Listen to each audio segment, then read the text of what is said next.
Bonjour les amis et bienvenue sur la chaîne du Grave Detective.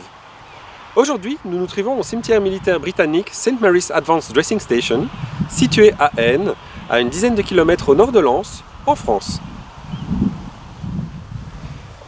La tombe qui nous intéresse aujourd'hui est celle d'un soldat inconnu, identifié, celle du lieutenant John Kipling.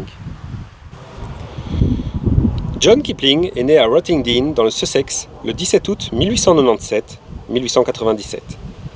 Il est l'unique fils de l'écrivain Rudyard Kipling, auteur entre autres du livre de la jungle.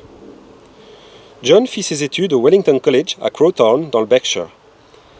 La Première Guerre mondiale éclate 2 semaines avant ses 17 ans. Influencé par le patriotisme de son père, John tente de s'engager dans la marine, mais échoue à la visite médicale. John est myope et les médecins militaires le jugent inapte. John tente alors sa chance dans l'armée de terre, mais échoue une fois encore à la visite médicale.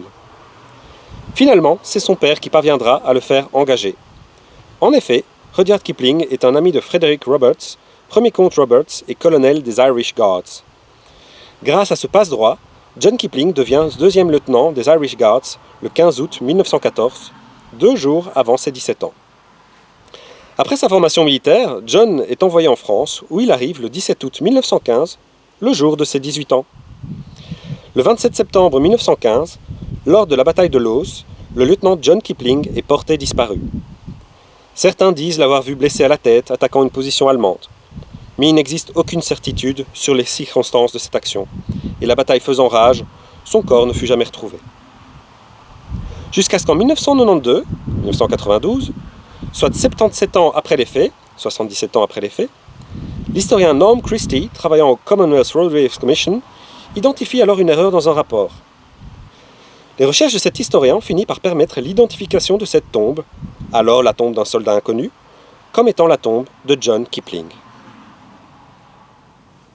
Lorsqu'ils reçurent la nouvelle de la disparition de leur fils, Rudyard Kipling et son épouse se mirent à sa recherche, espérant qu'il ait été fait prisonnier par les Allemands. Enfin. Après la guerre, le couple parcourra la région de Loos-en-Gohelle, visita notamment le cimetière de Loos, sur les traces de leur fils disparu. Rudyard Kipling exprima son chagrin de différentes manières. Il participa notamment aux travaux de l'Imperial War Graves Commission, future Commonwealth War Graves Commission, dans la définition et l'élaboration des cimetières militaires britanniques. On lui doit notamment l'idée d'inscrire en épitaphe les mots « Known unto God », connu de Dieu, sur les tombes des soldats inconnus britanniques. Sans doute une manière pour lui de rendre hommage à son fils. Les amis, merci d'avoir regardé cette vidéo, j'espère qu'elle vous a plu. Quant à moi, je vous dis à très bientôt pour une prochaine vidéo. Au revoir.